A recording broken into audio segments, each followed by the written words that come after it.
Advertencia: todas nuestras psicocríticas son de carácter educativo, informativo, cultural y de entretenimiento. No sustituye ninguna terapia.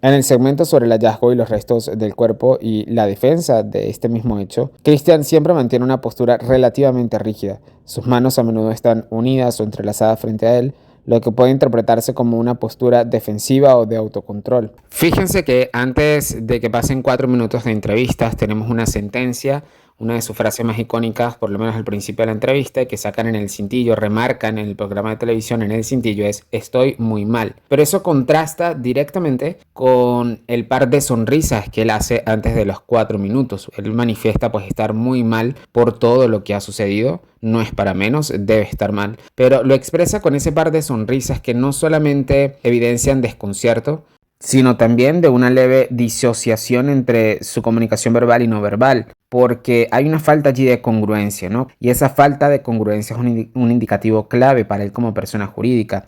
Por ejemplo, en la primera capa de interpretación del lenguaje corporal, porque es cierto que el lenguaje corporal tiene muchas capas de análisis, pero en nuestra capa más superficial de análisis o a priori, se espera, por ejemplo, que un individuo que quiera proyectar honestidad o autenticidad mantenga esa coherencia gestual verbal, y esa sonrisa antes de los 5 minutos me llamó muchísimo la atención, porque debería estar genuinamente, si él está afectado como manifiesta por una calumnia que ha alcanzado pues una gran exposición, el lenguaje corporal debería concatenar con expresiones de tristeza, con gestos de enojo, con posturas de malestar. Él más bien debería estar ofendido por toda esta campaña que hay a su alrededor, ¿no? Expresiones de tristeza como el ceño fruncido, comisuras de los labios hacia abajo, tensión en la mandíbula, ojos entrecerrados, hombros caídos, o una posición mucho más cerrada, mucho más ecléctica. Al contrario, él está abierto a explicarlo desde su punto de vista y está muy pasivo, está muy calmado y no concatena. Por ahora no concatena su gesto con su verbo. El acecho mediático es todo tremendo. Se sienten señalados. Sí, obvio que sí. Otra de las cosas que me pareció muy importante es que cuando el periodista le pregunta dónde fue el hallazgo, en qué lugar fue el hallazgo, él menciona o él responde con 2 frases muy importantes. Son muy importantes porque son muy imprecisas. La primera frase es ponedle acá y la segunda fue por decir acá. Ponele acá. Bien, acá. Por decir acá, sí. Estas expresiones son muletillas de estrés verbal muy imprecisas y, al contrario, en lugar de ofrecer una respuesta directa, segura, pues él está introduciendo la duda de su propio testimonio, lo que va a debilitar aún más la credibilidad de lo que dice, porque hay una falta de coherencia entre lo que se espera que sea una respuesta precisa y firme, porque ya es un caso judicial, y lo que se obtiene, que es una respuesta vaga, retractada y que pudiera abrir o que pudiera generar confusión. Es decir, si yo fuera inocente, yo tendría milimétricamente marcado dónde fue ese hallazgo del cuerpo, porque yo estuviera analizando y estudiando todas mis posibilidades para defenderme. Pero acá ni siquiera está marcado judicialmente. No parece que haya habido ninguna experticia oficial, policíaca, criminalística en este lugar. No hay nada marcado. Y aparentemente el juzgado en su propio testimonio tampoco tiene exactitud de dónde fue encontrado algo tan importante como un cadáver. Esta es una pregunta un poco con trampa. Si notan, más bien cuando interrumpe el abogado, este doctor que se nota que sabe mucho en su materia, lo dice con una seguridad contundente. Empieza diciendo: esto es una pregunta trampa, explicando específicamente, detalladamente, la ubicación del cuerpo y su teoría de por qué no debería pertenecer ese espacio a el terreno de los Graf, sino de la vivienda contigua. Lo dice con tal autoridad, por supuesto, lo hace por sus años de experiencia, pero en una entrevista tan importante como esta, parece que el abogado cree más en la inocencia de Christian que el propio Christian. Lo dice con una seguridad contundente. Miren la postura de sus hombros, de sus manos, explicando, sabe muy bien hacia dónde orientar sus manos para hacer su testimonio mucho más creíble, porque sabe que lo están viendo. El abogado está impostando, está proyectando su voz con una respiración estomacal que proviene directamente del estómago, Es decir, es una impostación y es una expresión verbal orgánica, genuina. Parece que él cree en esa honestidad, él cree en esa versión. Y en cambio, en Christian, pues no se le ve orgánicamente defenderse. Nada más noten el volumen de la voz del doctor. El volumen de la voz del doctor es de defensa, porque esa defensa que está proyectando es orgánica, la está sintiendo, se la cree completamente. Esto nos habla de un abogado que cree fielmente en la inocencia de su causa o de un abogado que simula muy bien creer en la inocencia de su causa. Luego, cuando Dominic vuelve a Christian Graf, Christian vuelve a sus inseguridades, hay algunas muletillas, la vocal E, a dar términos imprecisos, términos que no sabe sobre el espacio geográfico, y esto solamente siguen evidenciando duda, vacilación, que además lo va a reforzar con este movimiento, con esta expresión kinestésica que es el movimiento de los brazos. La ligustrina estaba por acá, después replantean todo, no sé cómo, la línea de... Corren el... Exacto, sí. Después de ahí empezaron a medir y tiraron la línea allá. El movimiento de los brazos en este contexto, en lugar de ser una descripción, en lugar de ser una herramienta para describir precisamente dónde fue encontrado el cuerpo o del lugar específico en el que él quiere hablar, hay un claro indicio de vaguedad. Mueve los brazos de un lado al otro, los extiende señalando, pero precisamente para abrir vaguedad. La persona en este momento sustituye una respuesta verbal y bastante precisa por un gesto bastante ambiguo que solo repotencia su falta de conocimiento o su intención de evadir la certeza de los hechos. Este tipo de comportamientos pues es una señal de que la persona pues no se siente segura de la información que está proporcionando, y esto es importantísimo en un contexto investigativo o judicial, porque el uso de estos gestos ilustradores junto con las vacilaciones verbales que ya hemos discutido hace rato es interpretado como un intento de evadir la responsabilidad y de no comprometerse con una declaración concreta. Caso curioso, el periodista hay un momento en el que le indica, bueno, después de toda esta explicación catastral, municipal, de agrimensor que nos has dado, es decir, dándole crédito a que Christian Graf hizo una explicación digna de un agrimensor porque sabía cómo movía su terreno. Tal vez el periodista no lo captó en ese momento, pero para nada lo hizo bien Christian. No dio ninguna explicación específica sobre los terrenos, solamente incurrió en vaguedades, en generalidades catastrales, quizás para desviar la atención. Vos estás queriendo decir que todo fue al lado. Ante esta pregunta crucial, Christian asiente con la cabeza inmediatamente para decir que sí y adhiere tal cual. Vos estás queriendo decir entonces que todo fue al lado. Sí, tal cual. Allí está usando un gesto de conformidad, es un gesto de asentimiento con su cabeza, que es una conducta kinésica que comunica coherencia, que comunica acuerdo. Aquí Christian tiene un punto positivo. Ese gesto de asentamiento va directamente proporcional con una respuesta no verbal coherente con su sí. Hasta allí, hasta ese segundo exacto, todo bien. Muy bien por Christian. Sin embargo, luego baja la cabeza para mirar al suelo, hace otro ligero movimiento de brazo, otro movimiento kinésico y, lo más importante, rompe el contacto visual con Dominic. Me hubiera encantado que Christian siguiera con esa contundencia que demostró en los 5 segundos anteriores, que hubiera seguido defendiendo su inocencia o su teoría de que fue al lado, que algo extraño pasó, mirando directamente a los ojos del periodista. Pero no, él rompe el contacto visual, se refugia en el suelo, y esto es un intento de ocultar un verdadero sentimiento de retirarse abruptamente de esa situación que le está resultando plenamente incómoda o estresante. Y viajemos inmediatamente al minuto 9 con 12 segundos, donde Dominic muy astutamente lo increpa con una sentencia que vale $1.000.000. Le dice: Christian, no te creo. Así de claro y preciso. A lo que Christian responde con un encogimiento de hombros y manifestando que, bueno, que está bien, que no puede hacer nada porque el periodista evidentemente tiene su forma de pensar y es libre de pensar lo que quiera. Christian, yo no te creo. Bueno, está bien. ¿Vos qué decís? Es tu forma de pensar, sos libre de pensar lo que quieras.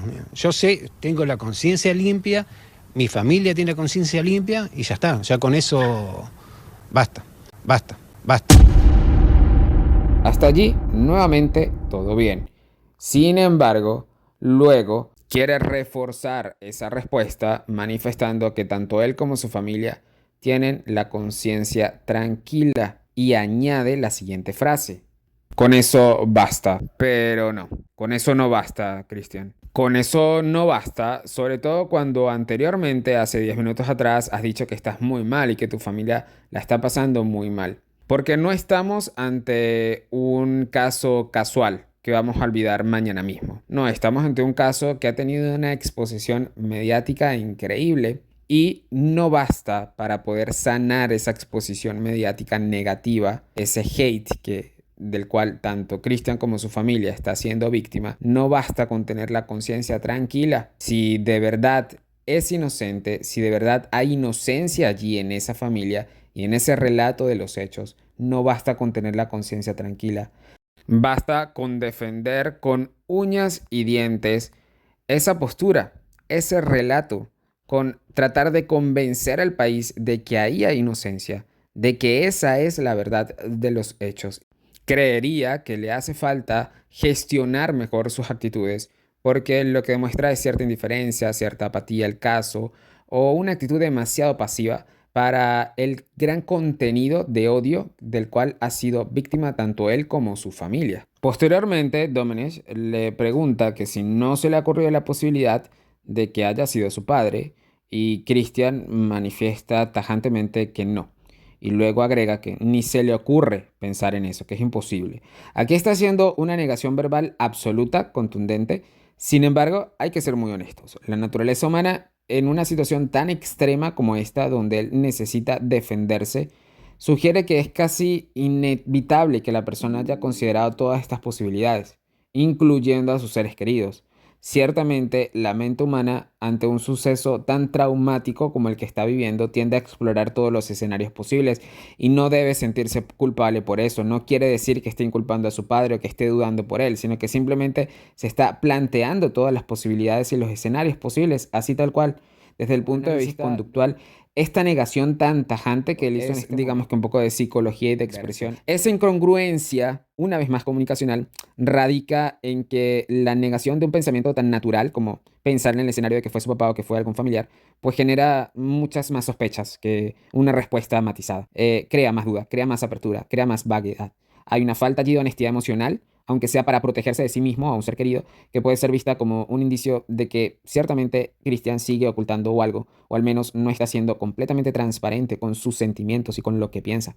Es altamente peligrosa porque pudiera ser interpretada como un intento de evadir un pensamiento incómodo o de alguna sospecha interna. Más adelante vuelve a tener una negación absoluta muy tajante cuando Domenech le pregunta acerca de que, bueno, qué tipo de relación tenía él con, con Diego, o si por lo menos lo recuerda. Él dice tajantemente que no lo recuerda. Puede ser cierto, pero esa afirmación de que no recuerda a alguien con quien compartió un año de su vida es altamente improbable.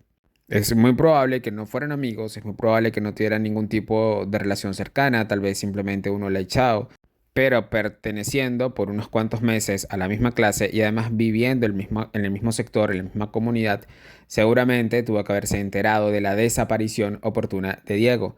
Y es imposible olvidar que, bueno, que contigo estudió un niño que desapareció en condiciones misteriosas. Al menos eso debería recordarlo. Si indagamos un poco más profundo del lenguaje corporal superficial, pudiéramos estar hablando incluso de una amnesia selectiva. Puede ser que Christian en este caso está conscientemente suprimiendo los recuerdos de esa desaparición para evitar responder preguntas incómodas. O también podríamos estar ante una negación fáctica de esa relación, es decir, que esté negando la existencia de una relación para distanciarse completamente de su nexo con el desaparecido y de la situación en totalidad. Una vez más, esta negación absoluta es altamente sospechosa.